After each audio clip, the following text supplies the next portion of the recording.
Hello and welcome everyone, I am Madals and welcome to another StarCraft 2 England cast. Today guys, I have got game 1 of a best of 3 from the Zotac Cup. It is between Millennium's Dayshi, the red Terran player in the top right position, and RiSK, the yellow Protoss in the lower left. And that means of course, that it is a TVP. The map is Cloud Kingdom. Well, I'm really looking forward to this. I love TVP and well, being a best of 3, I think we should see some really good play, and I'll be really interested to see what the two of them go for. Now, in terms of strategy, what can we expect to see from these two? Well, obviously, Terran, 1 Rex Command Center viable, 1-1-1 viable, a proxy something, proxy like reactor Hellions into like a Stargate to lift them up. There's lots of things you can do, and they are all pretty scary. The Protoss player, 1 gate expansion, plausible. Some kind of 3K plus tech is plausible. But generally speaking, I think from these two on this map, I'm expecting to see a 1 rack CC and a 1 gate Nexus. Really, I think that's quite likely, especially being game 1. You've got to think of the psychological side of things. That hey, in game 1, you don't want to do anything too risky. You don't want to all in, or you want to basically play a standard-ish game. And just see where your opponent slips up. See if they're really strong in the late game. If they are, then hey, you're probably going to try and knock them out early game.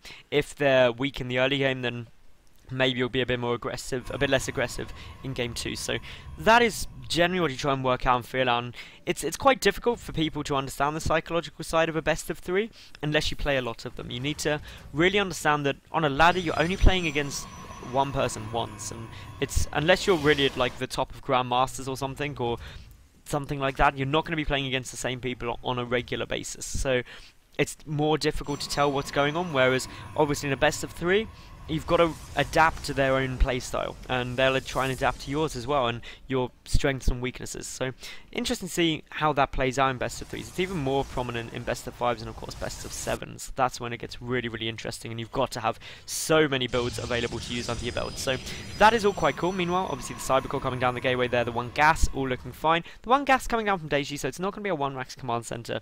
It's going to be a little bit of tech before the expansion. The 2nd gas coming down now. Ooh, this is going to be a lot of aggression right now.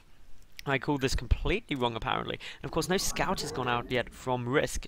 Literally taking his namesake right there, but well, coming down here we should see a factory drop down now. There we go, so there's the factory, and this is where things start getting really, really interesting, because here comes down the probe, enough minerals in order to shut down the Nexus. So this is really, really starting to look like a quick expansion. It's going to be a 1 gate expansion against what is likely to be a 1-1-1 style play. And that creates a lot of fun. The bunker coming down, the marine there. This basically is just denying scouting information, and essentially when this zealot comes over, it will see the bunker, it will see the marines, and assume that this base is down. And that is always a dangerous thing to do, because once you start assuming those things, or it's not even assuming but not knowing, you can run into some problems, because you could be like, hey, I don't know if that expansion's down or if it's a 2 gas, but here we go, the marines are here, the zealot moving forward is going to be able to get the scouting information off though, and that is really important. Sees that there's nothing there. Yes, nearly sacrificed the zealot, but the important thing is now it's obviously all known. The tech lab coming down on the factory, so we should see a Banshee.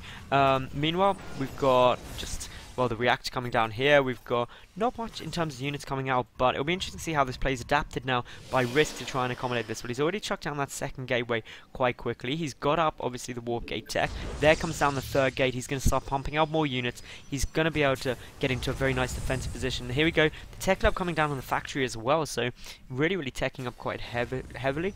And yeah, this is all looking really, really nice. So anyway, coming down here, obviously Stalker just coming to poke and prod. Obviously though, with a bunker there, it's not going to be able to do too much, but may be able to see the lack of a base here. That's the important thing you want to be checking is, hey, is that command center down? No, it's not. Runs away.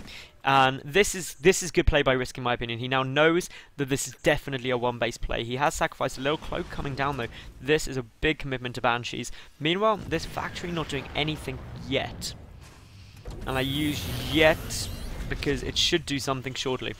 It really should. It's got a tech lab on it. Generally, you want to do something with this kind of thing. Meanwhile, the Banshee on its way out, Cloak on its way out. We've got a lot more Marines on their way out. In terms of defensive stature, well, we've got the 2nd gas on its way down now for RiSK. He's getting up a 4th gateway now. So he's just going to start pumping out units a lot more quickly. Here comes down the tank. Meanwhile, this tech lab's still not doing anything. Are we going to see a 2nd Banshee follow this up? We'll wait and see exactly what Dayshi's planning on doing. Yep, there we go. So a second Banshee. I thought it would be, because generally you won't invest in Cloak and only get one Banshee, so that is all good. No Observer out. That is going to be painful. The Robotic Facility only just hitting now, so basically if this Banshee comes straight in, it's going to get an awful lot of kills awfully quickly. The tank nearly done. There we go. What's going to follow that up? Is it going to be another tank? Is it going to be a ground push? We'll wait and see, but of course in comes the Banshee. The Robotic Facility only a quarter done, and well, in it comes. It's going to do so much. Cloak just about to finish, so pull back and it'll come back in now. Cloak's done, and well, this is now bad times. No detection, going to be out for quite a while. This Banshee is going to get so many kills. It's going to be insane. And of course, that's good news for the Banshee. Bad news for the Protoss player. Of course, this is lost mining time as well. A lot of lost mining time. And basically, the damage is going to keep going down.